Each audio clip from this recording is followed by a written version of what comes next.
Got something new for the 450RL today, all the way from Australia. Nomad Fuel Tanks, 15 liters. They should extend our range a little bit. So step number one here, we're gonna remove our seat, these shroud plastics, we're gonna remove these plastics here, and the fuel tank, so that we can get that new Nomad installed.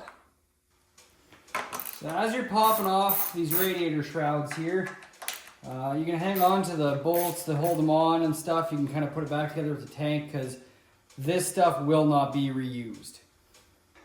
I'm gonna pop off these little radiator guards here now. They're just a cheap little plastic, not much to them. The Nomad comes with aluminum rad guards that fit in there, so pretty handy. Don't have to worry about rad guards with this tank. They come with. To get the fuel tank off, we got to undo bolt here, this here.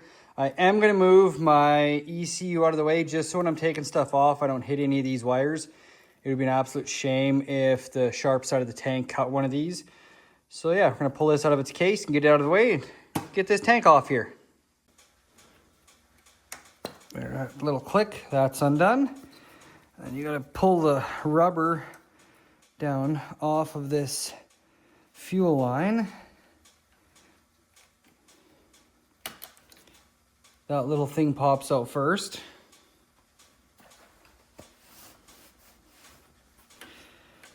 Then you can pull down the little green tab here and your fuel line should pop right off.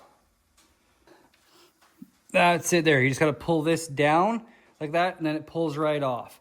Now we're just going to do this little clip here that's holding this wire in the way. We should be able to take our tank off. That's the little clip there I mentioned. And off it comes. Just going to drain all the fuel out of this stock tank here so that we can get the fuel pump out. Well, fuel's all drained out. It went a bit easier than I thought. Didn't quite spill as much as I was expecting to. So we'll get this fuel tank out here and we will get it swapped over into there. And I'll show you the one important step in the middle of cutting the one little rubber off the fuel pump as we go. So we'll just take these off here. You can kind of set things aside so you know what order they go in. But they come off like this and you can see that washer, the kind of concave here goes like that. So you want to make sure it's down like that when you put it on the new side so that it stays tight and kind of locks it in place so it can't move. This one over here has one extra little washer on it, so we'll just kind of set it in order so we don't mess up where it goes. And let's pull this fuel pump out now. Just be nice and careful on that O-ring. There we go.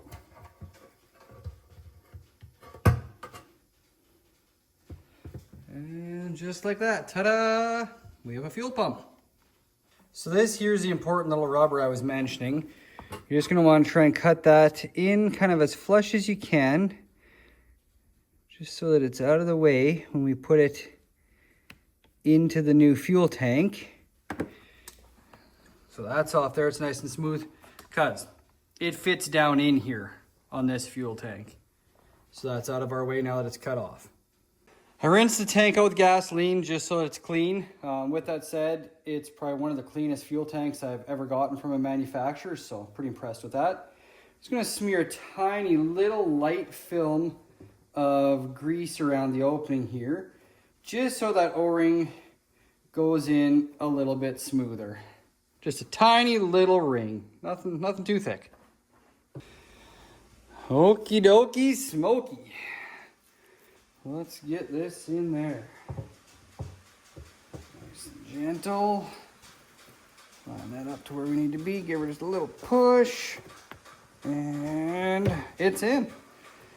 Give that a little tiny turn. Get it all lined up and we'll start putting some fasteners in there.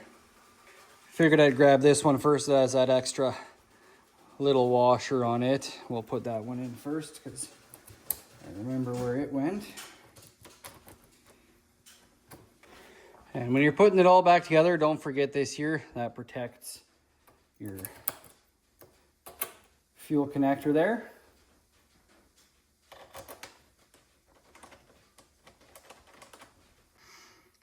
There we go. Those are all tightened up to the German tightening standard of Guten tight. I'm going to flip the tank over now and put a little gas in it just to make sure that nothing leaks around the seal, rather than finding out that later once we put it back on the bike. You can see in there, a little jiggle, there's lots of fuel in around that fuel pump there.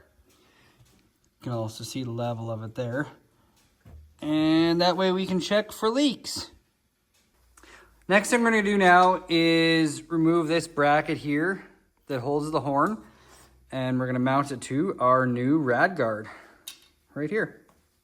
So it appears that the horn there, they use a kind of self-stripping head on it.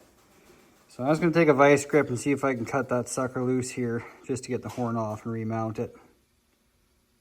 Well, the vice grip didn't work, so that was the next option. Worked good, barely even scratched it. Let's get this on the new rad guard now. Ta-da! The horn's on with the supplied bolt. I'll mount it up. We'll have to get that in there next now. Okie dokie. Let's get that fuel line hooked back up in here.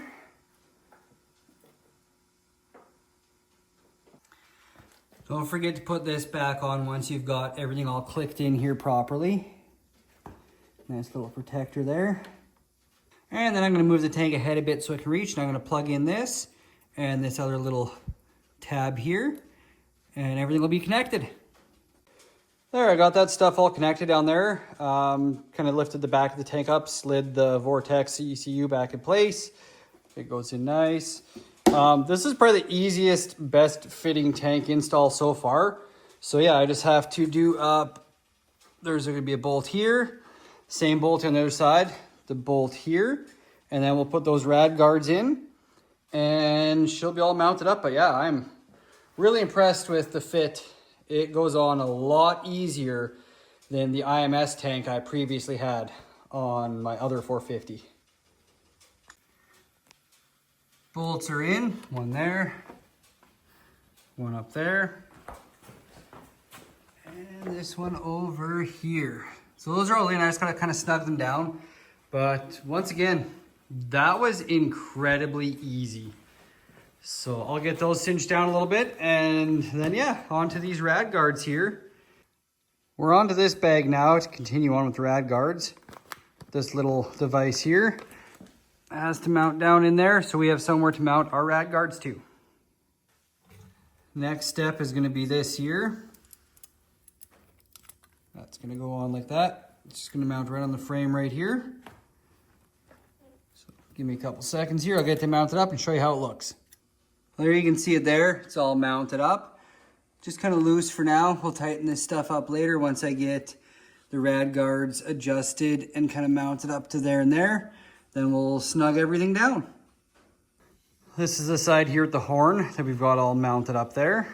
We'll reuse the original bolt that we took out and get this mounted in there and hook our horn back up.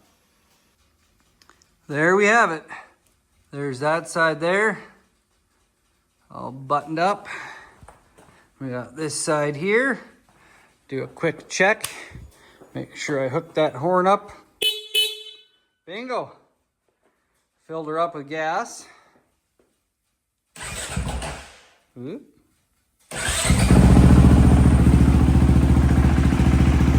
Well, there we are. That's it there.